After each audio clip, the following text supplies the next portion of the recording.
Hi, I'm Karel, Professor of Strategy at INSEAD.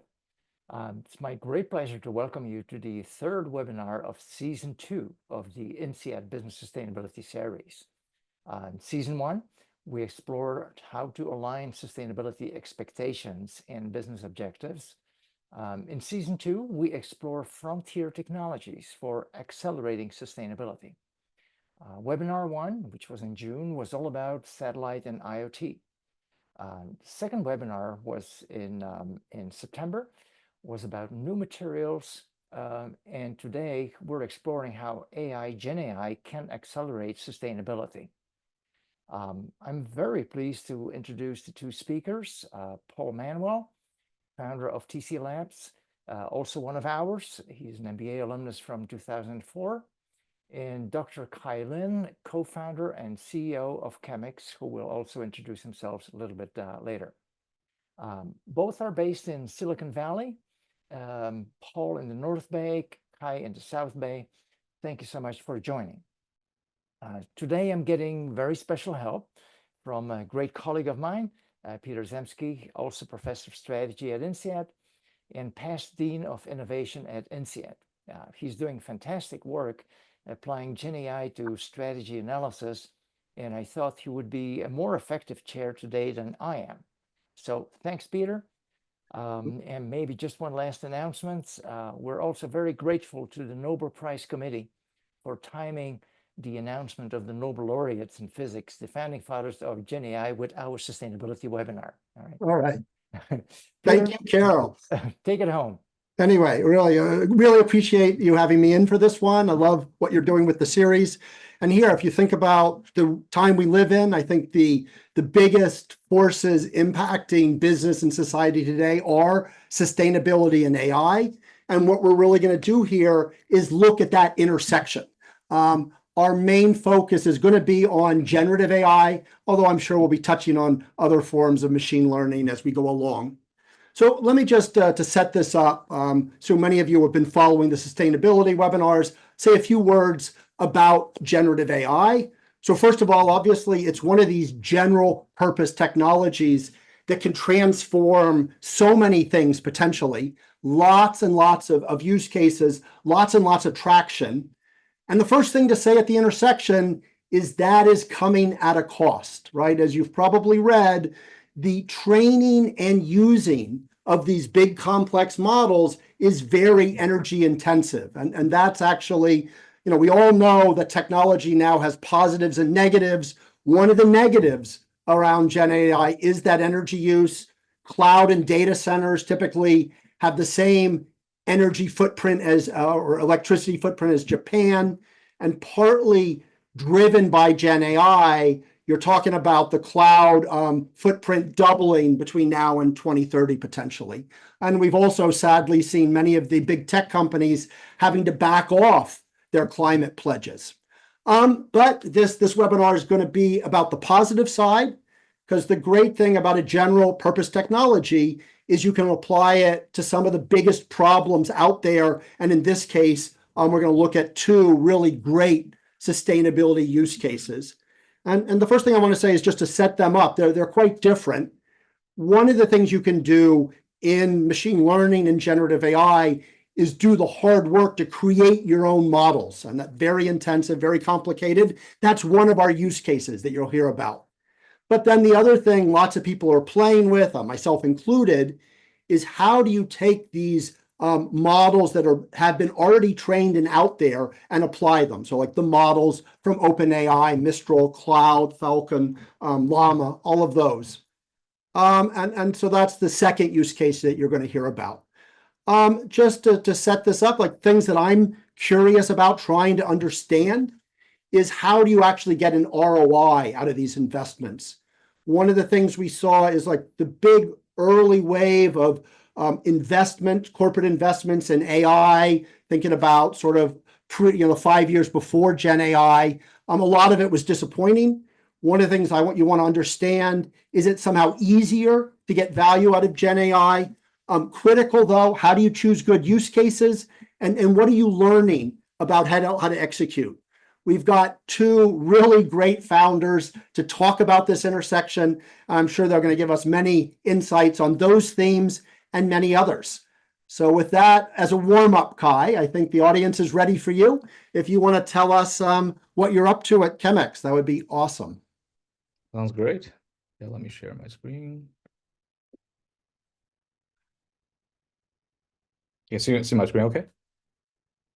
All right, great. Yeah, thanks for the invitation. It's really excited to be here to talk about how Chemix is using generative AI to transform the battery industry. And to begin, a little bit about myself. So I'm an organic chemist by training. Did my PhD at Harvard, work on making novel molecules for flow batteries for long duration grid-scale energy storage. And then I moved to Stanford, did a postdoc there, transitioning to making lithium metal batteries for extreme applications such as flying cars. And then I joined a local startup called Cuberg, acquired by Northvolt back in 2021. And then soon after the acquisition, I left and co-founded Chemix back in 2021. So we've been operating for slightly more than 3 years. And we raised 30 million to date. Really grateful for stellar investor that joined the mission, including Portrait Ventures and also BNP Paribas Solar Impulse Fund, which are headquartered in Europe. And recently we moved to a much larger facility, 20,000 square feet, to allow us to continue the expansion on both the AI and intelligent hardware development. So for this webinar, I really want to focus on kind of two messages. The first one is basically what is the kind of the learning that we got over the past 3 years applying real world AI to solve a concrete hardware problem. In this case, it's a battery development related issues, and what we have accomplished so far, and what really excites us moving into the future. So, when we think about batteries, I think we can all agree, it's far from perfect. There are many applications, there are many issues that requires continuous improvement, whether it's safety, affordability, sustainability. So I think these are all great problem to solve, but these are to me, these are the problem on the surface. A more fundamental problem, which I haven't see a lot of company sort of addressing, is that the battery today is a black box, meaning that you can have two identical batteries from the outside, and there's no easy and simple ways to actually understand what is the current state of the performance, state of health of the batteries, let alone project how the battery will evolve into the futures. And this fundamental problem, I think, causes a lot of pain throughout the rest of the value chains, whether it's the battery development, deployment, qualifications, and even financing and insuring. So, and naturally, I mean, for us, we fundamentally believe, AI is a great tool to address this problem. But I think the question is on the execution side. So how can we apply AI to address its issues? So, let's first look at a very successful examples here, right? OpenAI, they develop very powerful AI applications, right? ChatGPT, for text generation, DALL-E for image, and then recently they moved to multimodal systems. And for them to achieve this level of high performance, there are already decades of development throughout the entire, I call it, technology stack, right? Deep in the data source layer, right? We have internet that's continuously infinitely generating a lot of data set. And then we have a very rich, data modality, text and images and audios and videos, which are well digitalized.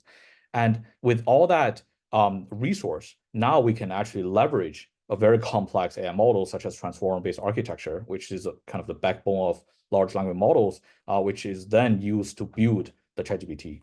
And if we sort of go through this, framework, and then think about the battery industry today, I think the fact that we don't have very powerful AI application, I think lies deeply in the vein that we don't have a very good way to collect data, and we don't have a very rich data modality, and I think that's the root cause, the fact that we cannot build a very very powerful AI applications, and take advantage of very complex AI architecture.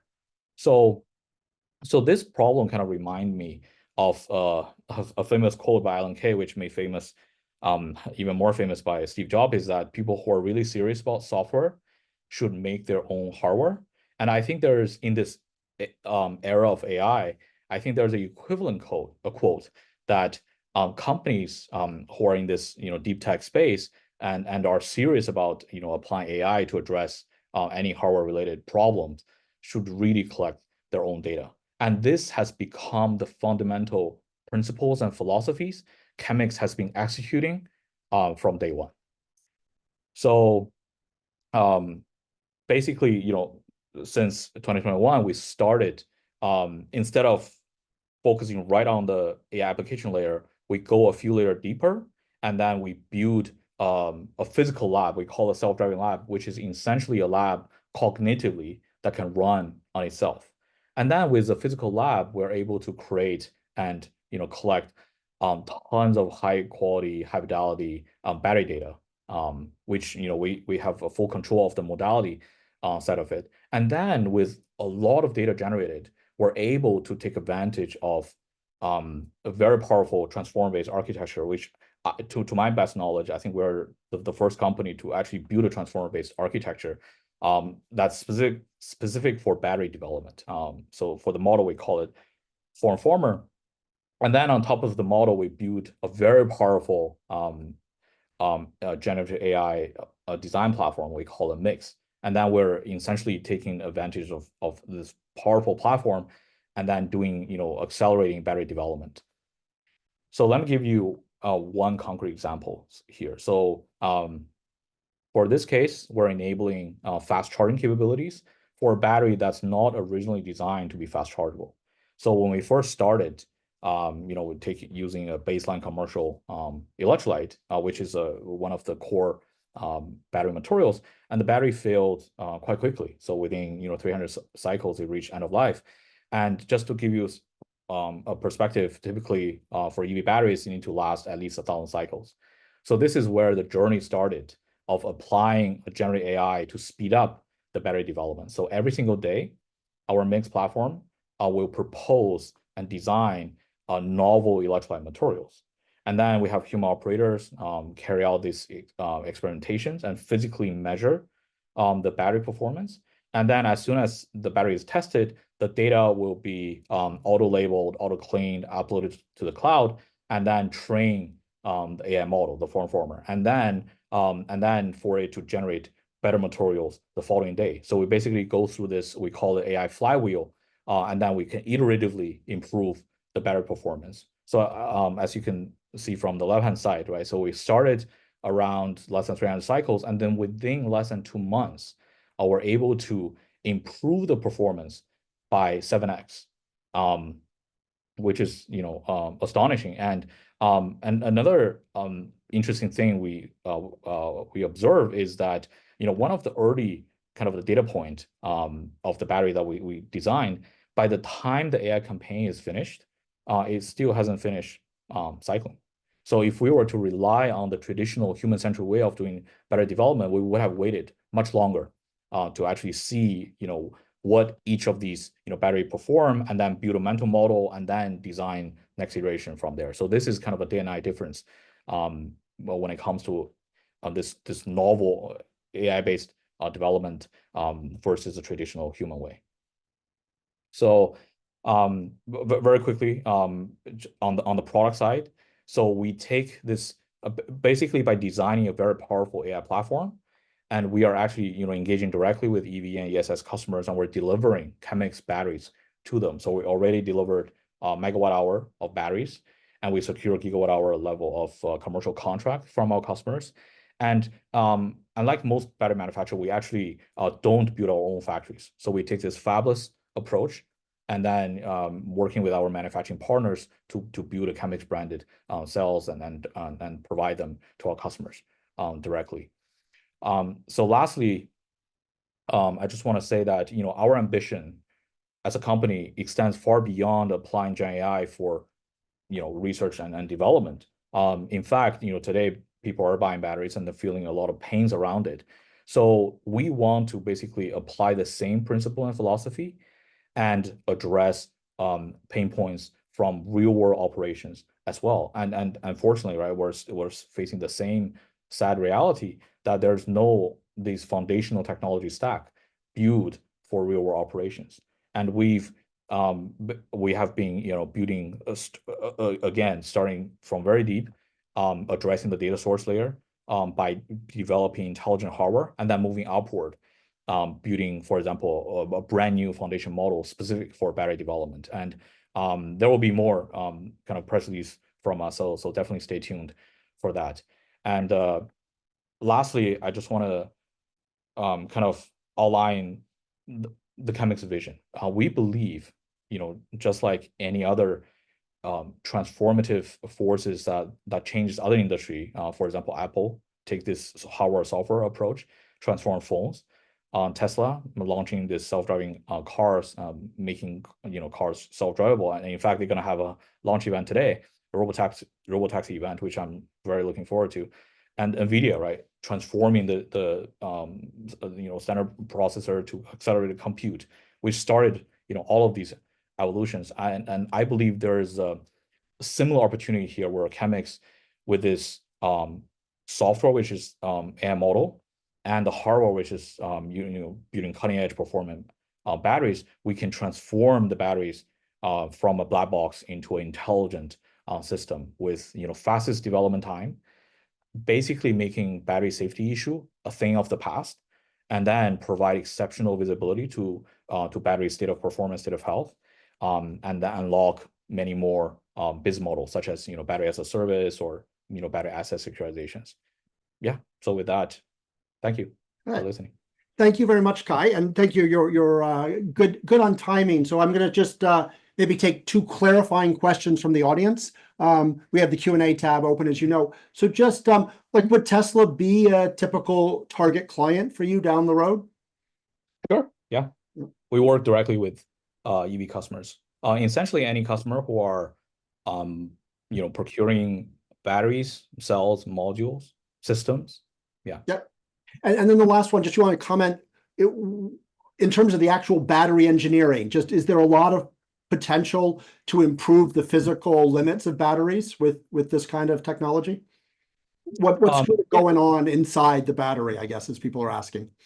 So, I mean, when we think of batteries, actually, let's take a step back, right? So when we think about internal combustion engine vehicles, there are so many types of them, right? Different vehicles that are powered by different type of engines. I think the same philosophy is also true for EVs, right? So for different EV applications, they care about vastly different use cases. For eVTOL, for example, right, the battery needs to be very light, and for marine application, the battery needs to be extremely safe. And for trucking, right, commercial trucking, and the battery needs to last very, very long. So for different EV applications, and more than just EVs, right? I mean, we're talking about the entire energy storage system, and different use cases, they have vastly different requirements. So this is why for us, instead of betting on one or two battery technology, we develop this. We take this platform approach, and then optimize each one of these batteries for a specific EV verticals or use cases. Yeah. Thank you very much. That's great. You've the Q&A tab has lit up. I think you've tapped into people's scientific interest there. Super fascinating use case, really. I've seen many of them, but this one particularly ambitious, intriguing, and important. And our second speaker, Paul, why don't you come out and share equally ambitious, but very different approach to using GenAI. Over to you. So thank you, Peter. Really appreciate the time. Also appreciate the introduction because it made me feel exceptionally old. As Karel mentioned, I'm an INSEAD graduate from 2004, so it's been 20 years since I was in Fontainebleau in Singapore. We recently had a reunion. It was great. Thank you to the staff of INSEAD for welcoming all of the mayhem, and thank you to my classmates. It was great to see everybody in the forest of Fontainebleau. So quick introduction on myself. 14 of the years since INSEAD I spent at Google. 6 of those, I worked for Sundar Pichai as chief of staff. So worked on a whole bunch of different things across the company, including some really early work in AI that we did as part of the future of Google. But then within operating roles, led growth and analytics for the company. So deeply data science oriented, driving the notifications architecture, any email marketing and in-app growth, as well as our developer services. So really learned how to kind of manage developers and operators and how they use our technologies. But the interesting thing that I don't tell a lot of people, and really as a background, is I was a mechanical engineer originally. So studied mechanical engineering and worked, I went to Rice University, which is in Houston, the sort of energy hub of the world. And so spent a lot of time in energy, working in large scale industrial. So, when I took a step back to look at the huge climate challenge that we're facing, it was sort of natural to be able to combine a lot of the products that I built at Google with the data layer and the data stacks that existed in heavy industry. And so got together with a handful of other Googlers, and our focused motivation was really around putting the biggest impact we could into the sustainability challenge. And when you look at that, manufacturing represents almost 30% of global emissions. But then when you keep looking deeper and double clicking into that, it's actually the heavy industries that really contribute the lion's share. When you think about the things that we use, there's a lot of things that make those things. So plastics, cement, steel, a whole range of other types of chemicals. Those foundational products, transforming them and creating them from the raw materials that come from the earth is a hugely energy intensive operation. And so the majority of the time, they're mostly fossil fuel oriented. And so the plants that create those, they're actually a fraction of the overall sort of manufactured environment, measured in thousands or tens of thousands versus millions. However, they contribute probably 15 to 20% of global emissions. And so that's where that took our focus, understanding those plants, the complexity of them. They're huge beasts. And so with a bit of hubris, we went after it because, we built large enterprise missions, like mission critical software. And so really wanted to focus on optimizing those assets that really, really mattered on the sustainability problem. But when you start with a really complex problem, you have to make it simpler. And the way that we made it simpler was we realized that there were specific humans at the center of each of these plants. And these specific humans are the process engineers and operators that manage the different sets of operations that happen every day. And their jobs are super complex. These plants are incredibly complicated. And there's lots of different things that go on every day and lots of different things that go wrong every day. And they're often micro, right? So there's changes to schedule that throw things off. There's ways that the staff sort of didn't follow procedure exactly, and so something's a little bit off. There's fouling that happens in the system as a result of the things that they bought. Also, the machinery kind of hits sort of the end of its like durable life from different thermal loading and unloading. Understanding and diagnosing those problems every day takes tons of time. It's actually super complex and often requires an expert. We joke, we found one of the operators manuals from one of our customers where there was the steps to solve a problem were step one, kind of basically turn it off and turn it back on. And step two, if that wasn't working, call Steve. And Steve was the local plant expert that understood how this particular plant functioned. They have a lot of different contexts in their head. They'd worked in those factories for 30 or 40 years. They get all the phone calls. Every plant has one, but there's only so many of them. So our goal, very crystally, was to how do we make every one of these plant engineers a Steve? How do we do that quickly? And what turned out is generative AI is actually very good at solving this problem, and much better than historical rules-based architectures. If you try to do this, 5 years ago, you would write all sorts of if then else case logic statements. Generative AI can make that a lot easier. And then if we can do that, what becomes possible? We unlock safety opportunities to be able to make these plants much more safety compliant, ways to do preventative maintenance and develop new procedures, bend the curve on cost effectiveness, and also be able to identify higher margin opportunities, because there's just a myriad set of different low-level analytical operations that need to be done. And so that's what we've been spending our time on.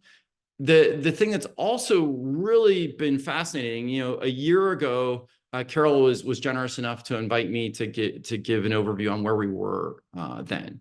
And we just started, and we were working on kind of more traditional machine learning, statistical based models. And those were great, but they didn't quite solve Steve's problem, or the problem of Steve. And so we brought in some folks from the Gemini team who'd also worked with us on developer assistance. So 2016, we built early developer assistance tools using large language models. And they really opened our eyes to what is possible with generative AI. And in that, coupled with the incredible innovation in the platform, really has made it something really new and unique. And for me personally, looking back, in 2011, I helped, one of the jobs that I had was to help Google transition to taking advantage of the platform of mobile, because it was a huge fundamental platform shift in the way technology worked. In that time, the biggest thing was to be able to take advantage of what the platform does well.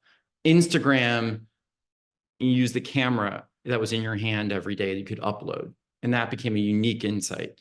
Uber could take advantage of your location and your payments. That was a unique insight. So we spent a lot of time trying to find the unique insights that were around generative AI that could actually unlock this problem in a fundamentally different way. And what's been really entertaining for us and enjoyable is that I would say almost every week we have a moment of, holy cow, this wasn't even possible 3 or 4 years ago. And so here's some of the things that we did. So our platform is built at the low level based on those statistical models around factory analyzers, machine learning tools that structure and understand the data of a plant and how it works. We then use generative AI, what are called results augmented generation, that create a modeled expertise and an understanding of the knowledge that's both in that plant and in the world and the best practices, and be able to contextualize those in ways that can be really easy to pull together. And then we use reasoning agents, so another set of tools that basically do operations that are heterogeneous by nature, to be able to call the different tools, bring the modeled expertise, marry it with statistical ones, and do a bunch of problem solving. What does that look like in practice?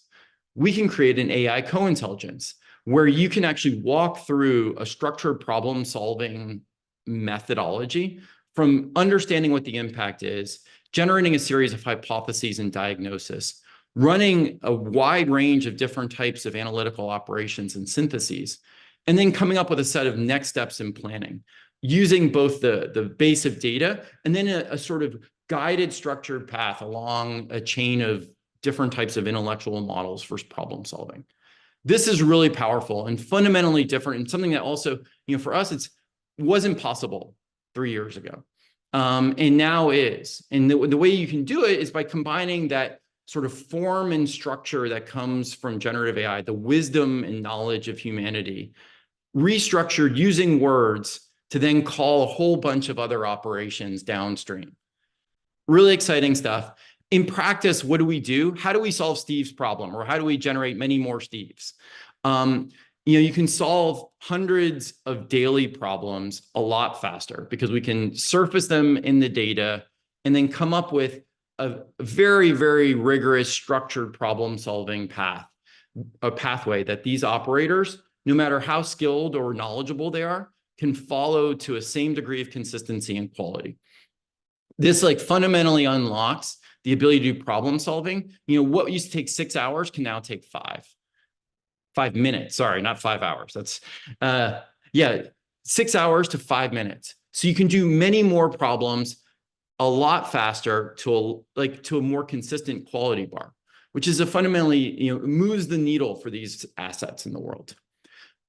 But we didn't stop there. Perhaps one of the questions that I ask frequently, and my team hates when I ask, is, do we really need to do this? Can AI do it? And usually they kind of come at me and they get a little bit frustrated, and then they go away and try the large language models and try to do a bit of stringing and use these agents, and they come back with amazing stuff. Everything from traditionally, one of the biggest challenges with doing this work in a factory has been mapping the data. You have this horrible business transformation that takes 9 months. We now have used generative AI tools to shorten that to 4 or 5 days, being able to map the data. And we don't just stop there.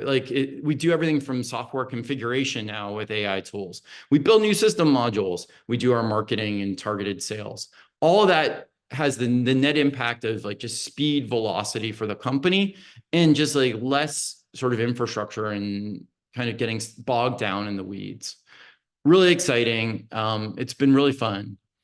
And then as a result, we can reduce, those hundreds of different daily questions that get answered faster, reduce energy and carbon, issues that, in the first time we talked here, in the non-ferrous metal space, we found that slag opportunity, hundreds of things like that, where we were able to diagnose a problem and then get the staff to be able to take advantage of it faster. In refining, we can do things like help do catalyst loading better, or reduce or find different upside opportunities when spot market prices change. That has both cost savings, carbon savings, and then revenue upside. Food distillation and production, boiler optimizations, wastewater treatment. There's a host of other different things you can do because of the fact that you can solve heterogeneous, different class problems in ways that are contextual to them. We can kind of make a lot of progress. So that's what it is. I'm pretty excited, and love kind of evangelizing how the platform's changed. You look like you're having a great ride. Same thing, I'll have 2 quick follow-up questions for you. You mentioned in passing that when you were solving these problems, like the data clearing, you were stringing. What is, for the audience, what does that mean? How is that solved? And what do you mean by stringing things together?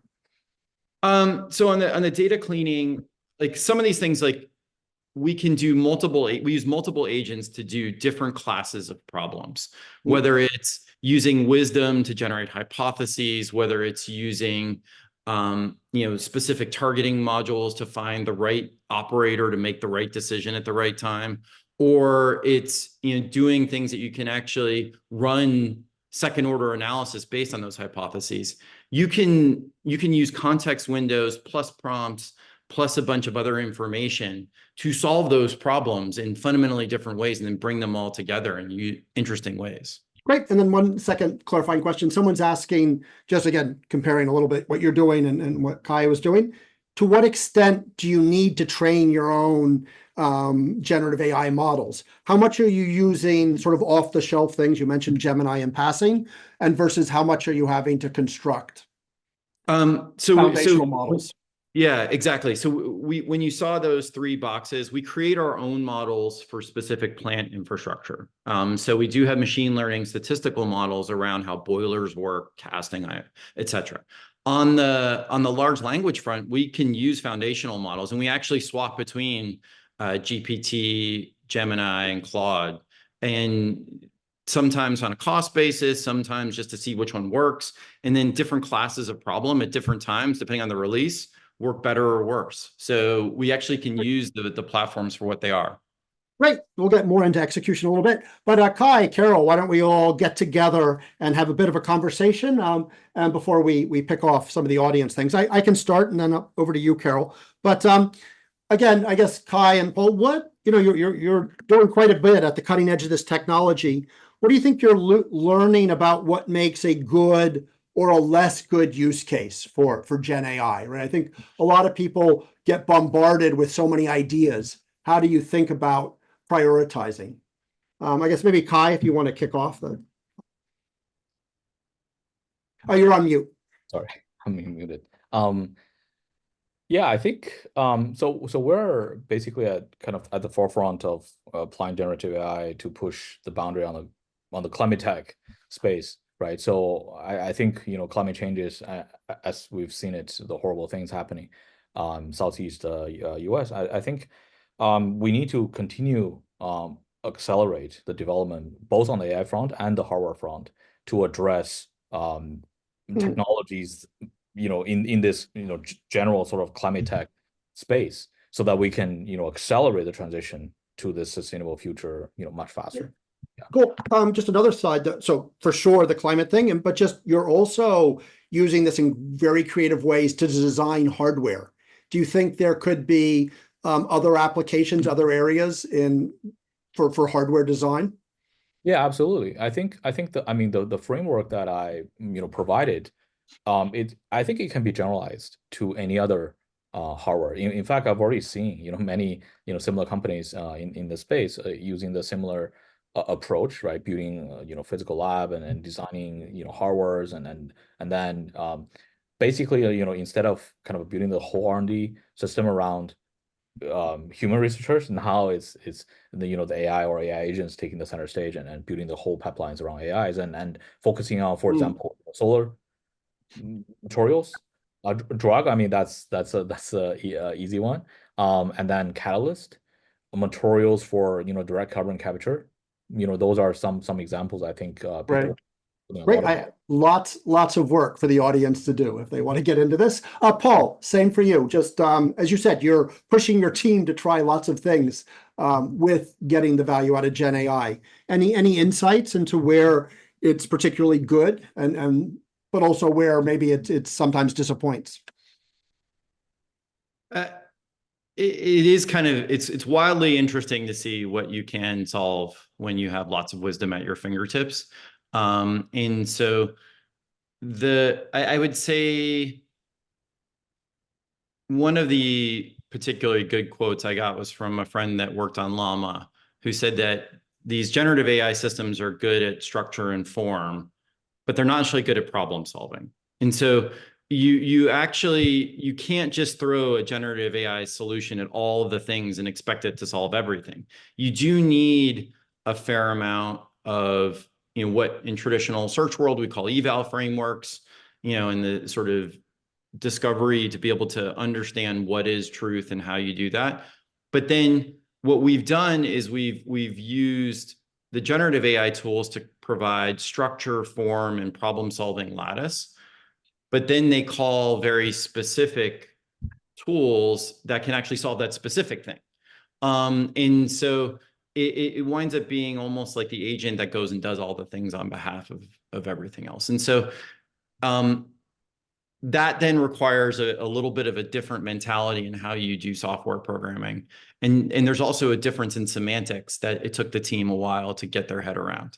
So I think it's those types of things that just take a little bit of time and familiarity and then pushing your own boundaries to be able to understand how to do it. Karel, you want to push our guests? Yeah, so, well, I'm sure if I want to push them, but so both of you have been busy, you Kai for 3 years, Paul, I would guess like 2 years now. You must have had success and failure in doing all of this. If you think back and say, well, you got to do this to be successful at Gen AI and now in the application to sustainability, but what kind of recommendations would you have for the audience? So this is really what helped me become successful in what I'm doing. Kai, what would you say? I think in order to going back to this framework, I mean, this is a thing I've been thinking about, a lot. I mean, since day one, right? I think what's lacking is again back to this notion that we build this whole R&D settings, from the tool set and softwares and equipment, right? Around sort of the traditional human-centered ways to do things. And it's not necessarily sort of the best way to actually collect structured and clean data set. So for us, we actually spend quite a bit of time to build the infrastructure in the first place. So you visit our lab, right? So so the whole R&D settings is more like a manufacturing settings where every single step is properly recorded. Because the way AI see things, it's so different than how human see things, right? Something is so natural to us is not natural to them. So I think a lot of effort needs to be put on thinking a few layer deep. Yes, the AI, it's getting better algorithm, getting more and more powerful, but we need to feed data to it. So how can we fundamentally address and fundamentally build novel infrastructure, allowing us to get high throughput data, high quality data that we can autonomously funnel into very powerful AI system. I think that's something for deep tech space. I think there's a lot of work needs to be done, and basically essentially building for us, right? We build a self-driving lab to kind of bridge the gap between the virtual world and the reality of the physical world. And I think another direction that we're getting into is our company is building robots, which is kind of another way, right, to bridge the virtual world and with the a real world. I think as we have more and more sort of roboticized process in place, I think I mean the speed at which we generate data, high quality data, will be exponential, and I think it will unlock even more potentials of applying AI to solve many more engineering problems down the road. I hear scientists talking, we talk Yeah. about clean data and etc.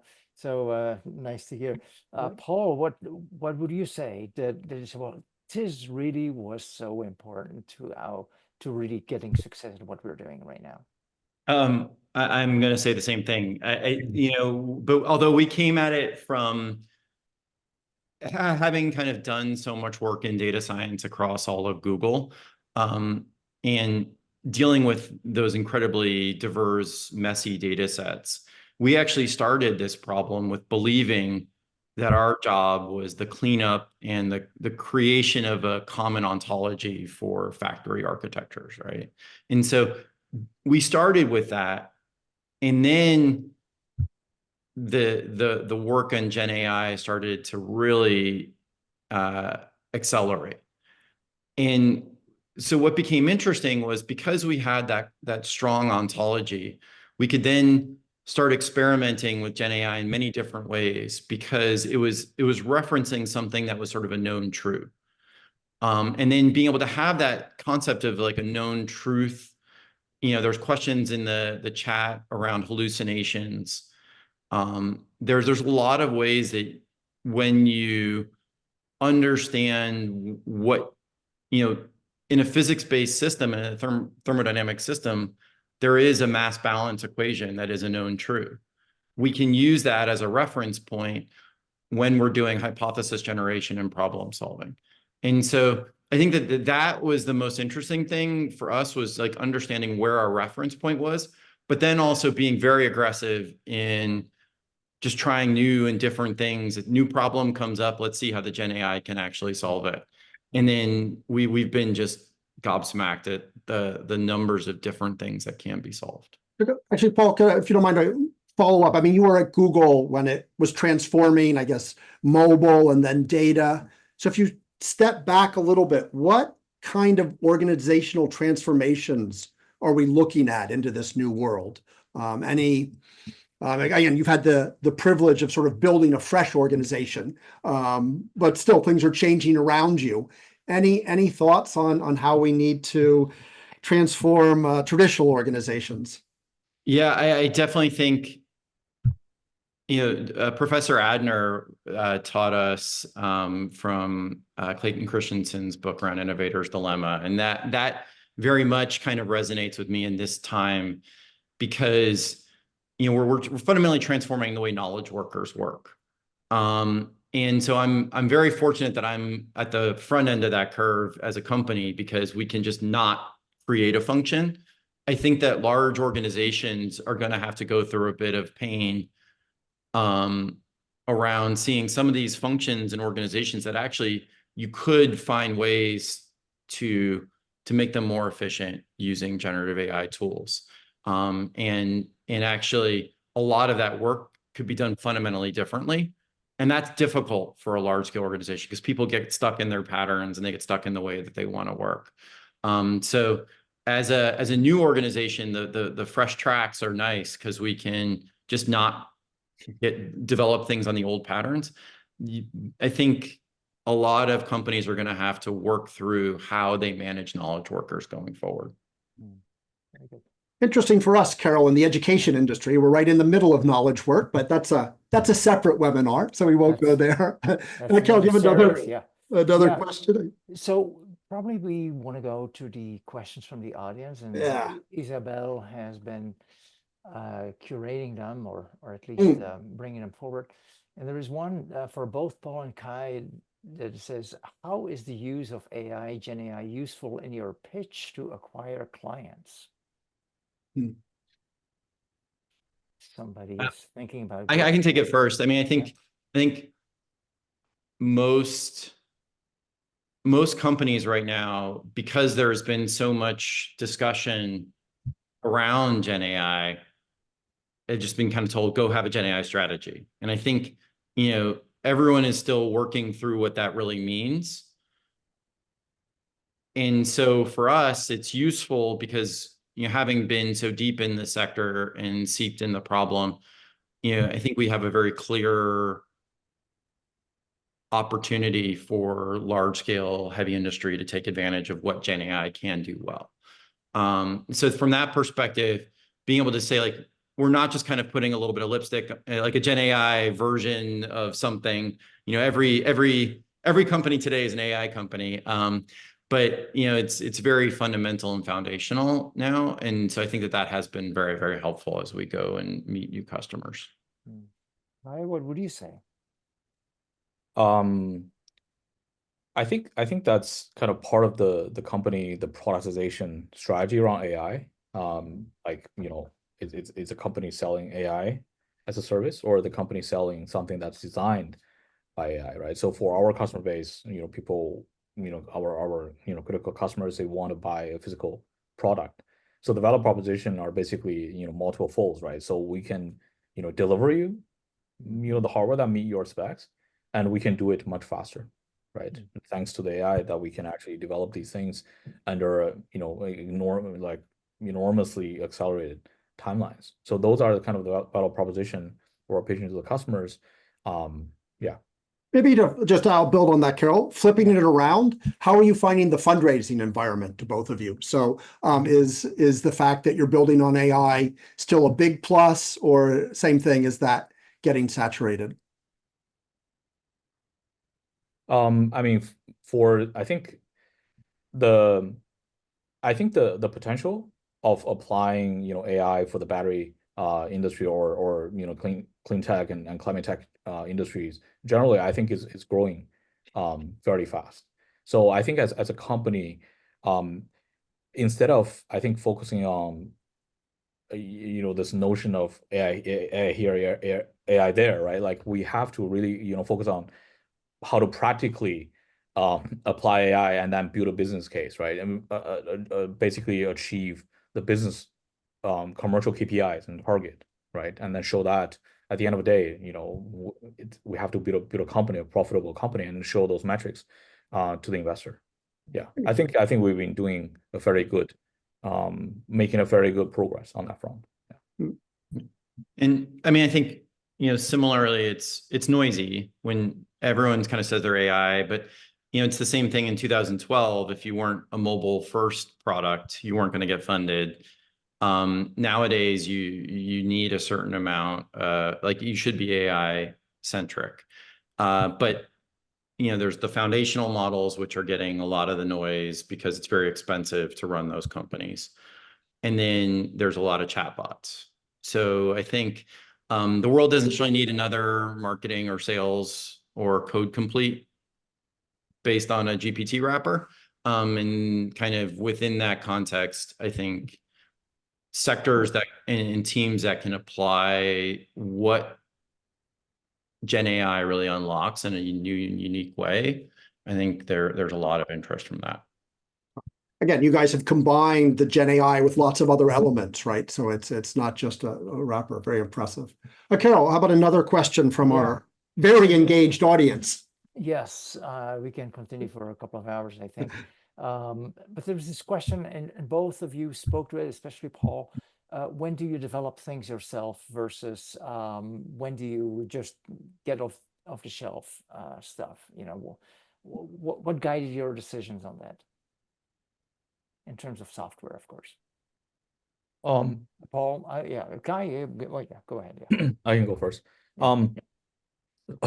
Again, going back to this framework, right? yeah, there are just not that many, you know, off-the-shelf things to start with. I'm pretty sure, right, on the software side, SaaS side, there are many off-the-shelf things. But the fundamental, kind of the core moat is the data, and there's no data to start with. I think one of the audience also asked about like, are we, you know, getting our own data or use someone else? There's no like someone else data, so we just have to control the data side and also, you know, the data modality side of things, instead of, you know, spending a lot of time cleaning up historic and structured and very, very messy data. So I think on the data side, yes, we are, you know, collecting it ourselves. And then, you know, for other stacks of technologies, yeah, if they're off the shelf, we can certainly use it.